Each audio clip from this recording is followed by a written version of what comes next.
kick off with this one. How do you get firm breasts if only having an uplift and reduction, not wanting implants? Well, it's a tricky one, that, because it really the answer is, I mean, it's all relative, and I think one of the problems with cosmetic surgery and society and media is what that people think a breast it looks like, and they think a breast looks like this big round thing that's quite firm, you know.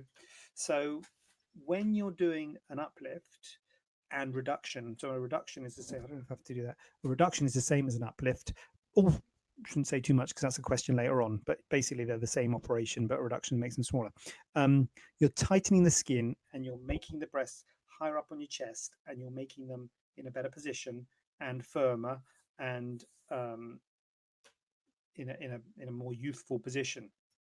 But I always stress to people that in time they do settle, don't sag, because people think, I'm having the surgery because they sag. They don't sag, but they do settle, and they do settle to sort of less fullness in the upper pole, less fullness in the upper part. They're not quite as rounded, and they're perhaps not quite as firm as sometimes what people associate with implants. And people associate the implant sort of thing, where they're quite full and they're quite firm, with how breasts are. Breasts aren't like that. That's sort of unnatural, I guess, because it's implant, it's silicone.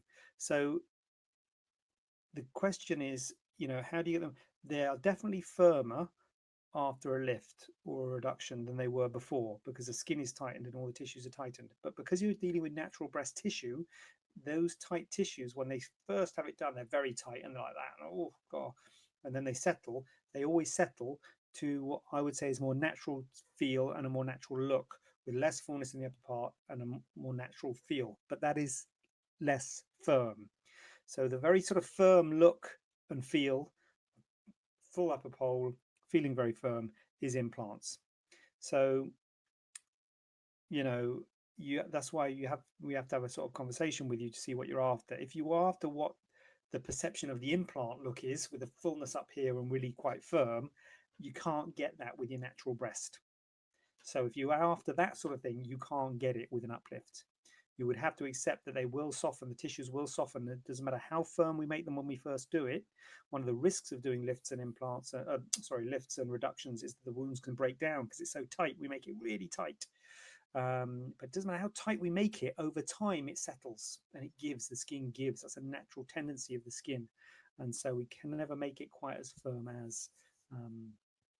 as implants would. So you got to think, if you've got in your mind that implant look, tight, big, round boobs, that is not going to happen with our implants. If you just have a lift, then they will feel tight to start off with, but they will soften and settle to what I would say is more natural. But it's up to what the patient thinks, rather than what I think. Hold on a minute, what's going on here? What's going on? I missed a load of